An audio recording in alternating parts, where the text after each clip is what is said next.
जय जय रघुवीर समर्थ. समर्थ म्हणतात की भगवंत एकच आहे, कुठल्याही देवावर श्रद्धा ठेवा आणि चांगले कर्म करा, मग सगळ्यांचं उत्तमच होतं असं समर्थ आपल्याला इथे सांगतात. समर्थ म्हणतात की आपण जातपात मानतो, पण भगवंत परब्रह्म कधीही जातपात मानतच नाही असं समर्थ आपल्याला इथे सांगतात.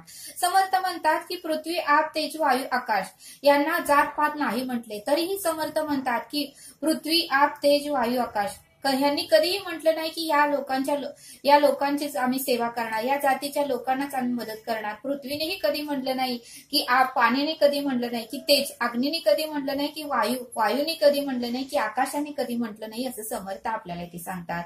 आणि म्हणून समर्थ म्हणतात की भगवंत एकच आहे. जसं पावसाचं पाणी परत ओढ्याला जाऊन मिळतं, ओढ्यातून ते तलावात जातं, तलावातून ते परत नदीत जातं आणि नदीतून ते परत समुद्राला जाऊन मिळतं. तसंच भगवंताचंही नामस्मरण आहे. कुठल्याही भगवंताचं नामस्मरण केलं, मग विष्णू असू दे, श्रीराम प्रभू असू देत, महादेव असू देत, हनुमान असू देत, श्री गणेश असू देत, कुठलेही देव असू दे, एकाच देवाला जाऊन ते नामस्मरण पोहोचतं असं समर्थ आपल्याला इथे सांगतात. आणि म्हणून समर्थ म्हणतात की पाणी एकच आहे, पाण्यामुळे सर्व पिकं येतात, पाणी सर्वजण पितात. पाण्याने कधीही म्हटलं नाही की मी जातपात मानतो, मी ह्याच लोकांना पाणी देणार. बघा म्हटले समर्थ, म्हणजे जातपात पृथ्वी, आप, तेज, वायू, आकाश यांनी कधीही मांडलं नाही, किंवा चंद्र, सूर्य, हवा यांना सुद्धा जातपात नाही असं समर्थ आपल्याला इथे सांगतात. आपणच जातपात मानतो असं समर्थ आपल्याला इथे सांगतात. समर्थ म्हणतात की प्रत्येकाच्या शरीरात लालच रक्त आहे, असं नाही की ह्या जातीच्या लोकांचं रक्त वेगळ्या कलरचं आहे, त्या जातीच्या लोकांचं रक्त वेगळं आहे. जर रक्त एक आहे तर जातपात का मानायचे असं समर्थ आपल्याला इथे सांगतात. समर्थ आपल्याला एक बोध सांगतात. समर्थ म्हणतात की एका गावामध्ये रामू आणि वासू नावाचे दोघं जण राहत होते. वासूच श्रद्धा आणि निष्ठा आणि नामस्मरण हे महादेवावर होतं. अखंड तो महादेवाची पूजा अर्चा करायचा, उपासना करायचा आणि दूध घालून आल्यानंतर महादेवाच्या पिंडीवर अभिषेकही घालायचा. आणि मग मात्र असं त्याचा नित्य नियम चालू असायचा. दूध काढायचा, गावामध्ये घालून यायचा आणि शिल्लक राहिलेलं सर्व दूध पिंडीवर तो अभिषेक करून टाकायचा.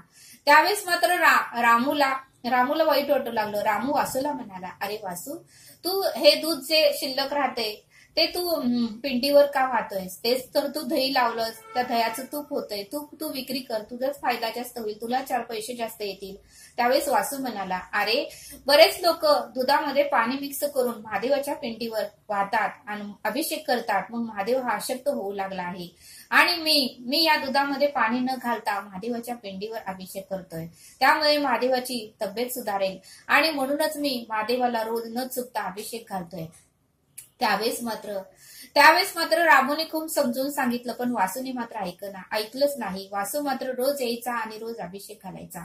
असं करत करत बरेच दिवस झाले. एक दिवशी मात्र वासुदेव दूध घालण्यासाठी आला होता, पण एवढा पाऊस आला होता की त्याचं दूध बरंच काही शिल्लक राहिलं आणि तो मंदिरातच थांबला. त्यावेळेस मंदिरातला पुजाऱ्याला वासू म्हणाला की ही सर्व दूध आता मी महादेवाच्या पिंडीवर अभिषेक घालणार आहे. त्यावेळेस पुजारी म्हणाला, अरे वासू, असं करू नकोस, दूध फार महाग आहे आणि एवढं दूध तू जर अभिषेक घातला तर वायाच जाईल. तू काय कर, ह्या दुधाची खीर बनव आणि महादेवाला खूप आवडते ती तू महादेवालाही दे आणि येथील गावकरी लोकांनाही दे. त्यावेळेस तुझीही पुण्याई वाढेल, सगळ्यांचा आशीर्वाद तुला मिळेल. त्यावेळेस वासुदेवाला पुजाऱ्याचं म्हणणं पटलं आणि वासूने काय केलं, त्या शिल्लक राहिलेल्या दुधाची खीर बनवली आणि महादेवालाही दाखवली आणि सर्व गावकरी लोकांनाही प्रसाद म्हणून खायला दिला. त्यावेळेस गावकरी लोकांनाही खूप आनंद झाला. खीर ही खूप सुंदर झाली होती.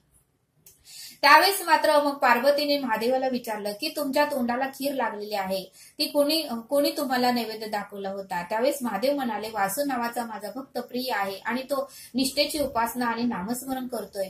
आणि मग त्यावेळेस पार्वती म्हणाली, आपण दोघे मिळून त्याची परीक्षा घेऊया. आणि मग मात्र पार्वती आणि महादेवानी एक रूप घेतलं शेठजींचं. शेठ आणि शेटाणीचं रूप घेतलं आणि वासुदेवाच्या घरी गेले आणि वासुदेवाला म्हणाले की आम्ही या गावामध्ये नवीनच राहायला आलेला आहे आणि तू तुझं जे काही दूध आहे ते आम्हाला विक्री कर, आम्हाला विक. आमचा माणूस तुझ्याकडे दूध घ्यायला येईल आणि तुझ्याकडे पैसेही देईल आणि तू जे काही तुझ्या घरामध्ये दूध निघतंय गाईचं, म्हशीचं, ते सगळं काही आम्हाला दे, आम्हाला दूध भरपूर लागतंय. त्यावेळेस वासू म्हणाला की मला माफ करा, मी सगळं दूध तुम्हाला देऊ शकत नाही, मी माझ्या महादेवासाठी दूध काढून ठेवतो आणि बाकीचं गावकरी लोकांना विकतो. त्यावेळेस मात्र शेठानी म्हणाले की आम्ही तुला त्याच्यापेक्षाही दुप्पट पैसे देतो, पण तू आम्हाला दूध दे. त्यावेळेस मात्र वासू मानायलाच तयार नाही आणि मग मात्र शेठानी तेथून निघून गेले. वासू म्हणाला, मला माफ करा, मी तुम्हाला सगळं दूध देऊ शकत नाही. त्यावेळेस मात्र महादेव आणि पार्वतीने परत दुसरं रूप घ्यायचं ठरवलं आणि एक म्हाताऱ्याचं रूप घेऊन ते महादेवाच्या मंदिरात जाऊन रडू लागले. त्यावेळेस वासू ते दुधाचा अभिषेक घालायला मंदिरात आला. वासुदेवाने त्या दोघांनाही रडताना पाहिलं आणि वासू म्हणाला की आजी आजोबा, तुम्ही का रडत आहात, तुम्हाला काय त्रास होत आहे. त्यावेळेस ते दोघं म्हातारी म्हणाले की आम्हाला 2-3 दिवस झालं अन्न मिळालं नाही, आम्हाला भूक खूप लागलेली आहे आणि म्हणून आम्ही रडत आहे, आमचं कोणीही नाही. त्यावेळेस वासुदेवाला त्यांची दया आली आणि वासू म्हणाला, तुम्ही काही काळजी करू नका, मी आता महादेवासाठी खीर आणि दूध आणलेलं आहे, ते तुम्ही ग्रहण करा, ते तुम्ही घ्या, मी तुम्हाला देतो. त्यावेळेस वासुदेवाने त्या आजी आणि आजोबाला दूधही दिलं, खीरही दिलं आणि त्यांचं आत्मतृप्त केला, त्यांचा आशीर्वाद घेतला. आणि मग मात्र ते म्हातारीने म्हणजे त्या आजी आजोबांनी वासुदेवाला विचारलं, अरे तू तर हे दूध महादेवाला अर्पण करणार होता, महादेवाला अभिषेक घालणार होता. त्यावेळेस वासू म्हणाला, अहो आपण सगळेजण महादेवाचे मुलंच आहेत आणि मी जर तुम्हाला उपाशी ठेवलं, मी जर तुम्हाला खीर आणि दूध दिलं नाही तर आपल्या वडिलांना वाईट वाटेल, म्हणजे महादेवाला वाईट वाटेल. महादेव माझेही वडील आहेत आणि तुमचेही वडील आहेत. महादेव हे सृष्टीचे वडील आहेत, आई वडील महादेवच सृष्टीचे आई वडील आहेत आणि महादेवांना जर त्यांच्या लेकरांना उपाशी ठेवलं तर महादेवाला किती दुःख होईल, किती त्रास होईल आणि म्हणूनच मी तुम्हाला हे दिलेलं आहे. महादेवाला उलटा आनंदच होईल. त्यावेळेस मात्र त्या म्हातारीचं रूप घेतलेले पार्वतीला आणि म्हाताऱ्याचं रूप घेतलेल्या महादेवाला खूप आनंद झाला आणि मग मात्र महादेवाने आणि पार्वतीने आपलं खरं रूप प्रगट केलं आणि वासुदेवाला दर्शन दिलं. वासुदेवाच्याही डोळ्यातून अश्रू आले आणि वासुदेवाला म्हणाले की खरंच वासू, तुझी भक्ती श्रेष्ठ आहे, तुझी श्रद्धा श्रेष्ठ आहे, तुझं नामस्मरण श्रेष्ठ आहे आणि तू प्रत्येक परीक्षेमध्ये उत्तीर्ण झाला. आम्हीही तुझं याच्या अगोदरही शेठानी म्हणून तुझी परीक्षा घेतली, त्या परीक्षेतही तू उत्तीर्ण झाला आणि आता आम्ही म्हाताऱ्याचं रूप घेऊन तुझी परीक्षा घेतली, त्या परीक्षेतही तू उत्तीर्ण झाला.